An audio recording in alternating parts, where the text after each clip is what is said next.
Today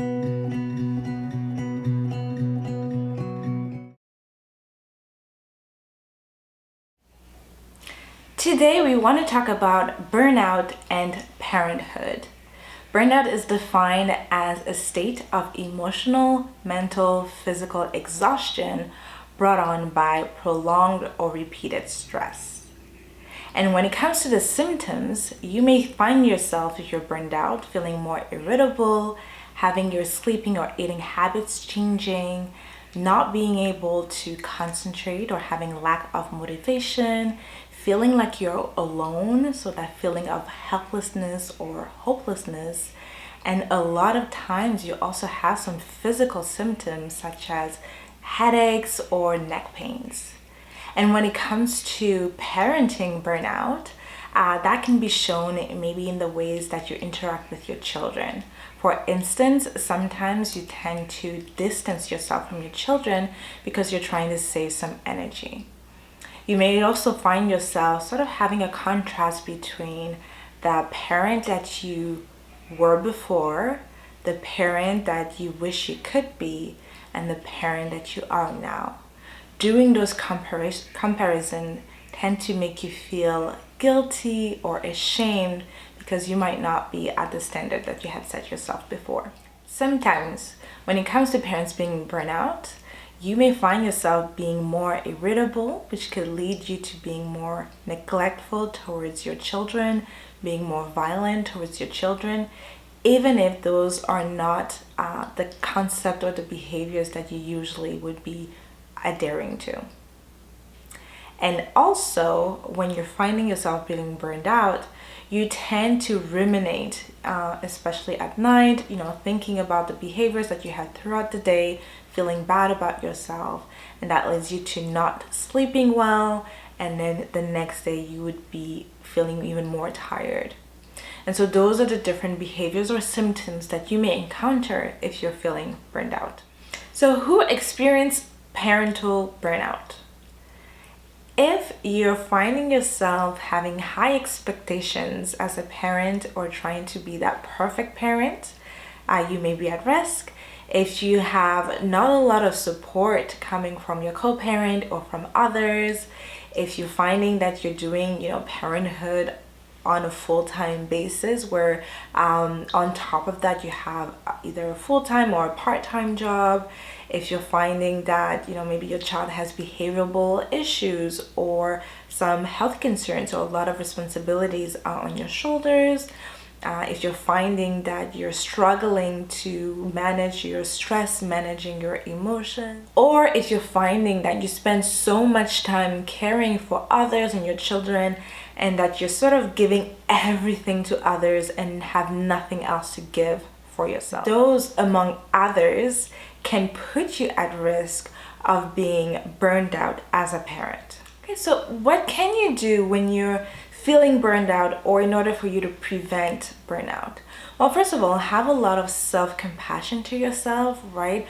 Even recognizing that that is a possibility, trying to recognize those different symptoms, maybe they're showing up in your life, recognizing that you're doing the best that you can with what you have and not being so hard for yourself if you're not able to accomplish some of those things that maybe when we're talking about having these high standards for ourselves that you're unable to reach.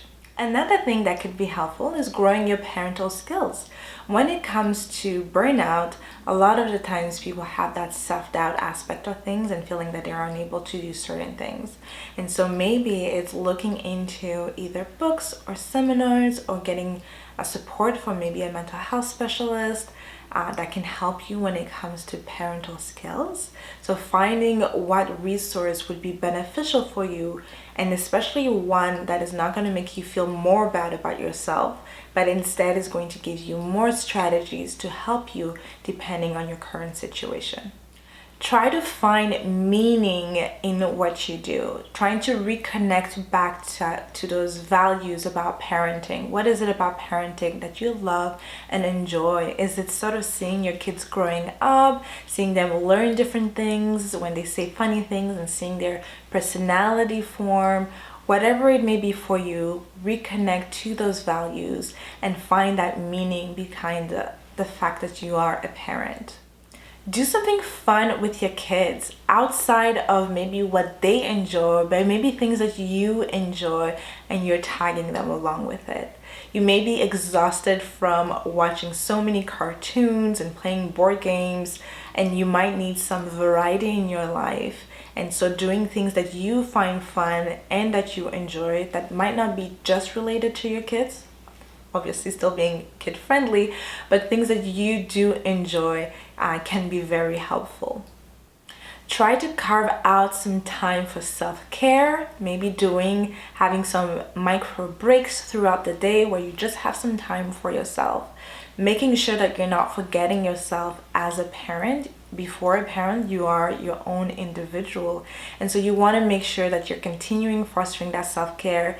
Is it being able to go on walks if it's what you enjoy, being able to go to bed maybe a little bit earlier so you get more sleep, trying to watch a show that you enjoy, reading a book, whatever it can look like for you, trying to incorporate this different self-care, self-kindness aspect in your schedule. And as much as possible, stay present, right? I was talking earlier about ruminating. A lot of the times we're thinking about, I could have done this differently. I should have done this. I still have to do this. You're thinking about the past, what you did. You're thinking about the future, what you should be doing. Try to focalize yourself in the present. The past and the future are things often out of our control. And so what you can control right now is that moment that you're in. Reducing those ruminating thoughts is going to be beneficial for you because you're not going to feel so bad about yourself with things that either happened or didn't happen. And when you can, please do not forget to ask for support. You need that support. It's either from your family members, from friends, from your partners, or from maybe mental health specialists. Maybe you would need that help from a therapist. Maybe you need help with your manager and finding that work-life balance. Whatever it is, please make sure that you find what are the resources that could be available for you that could really make a change for your life. As a manager, what can you do in order to prevent burnout or parental burnout for your employees? What can you put in place? Well, for starters, you want to promote work-life balance. If you're noticing your employees are working late or working over the weekends, well, maybe it's time to reevaluate their workload and really enforce sort of that work-life balance, a time when you're at work and when they have to actually, log off from work. You want to try to make sure that you're putting wellness as a priority. So do you participate as a company in different wellness programs? Do you have maybe an employee assistance program for your employees where they can reach out either to mental health specialists or have access to dietitians or different types of exercises? Encourage your employees to take their time off. A lot of employees don't take their vacation because they feel like there's no backup.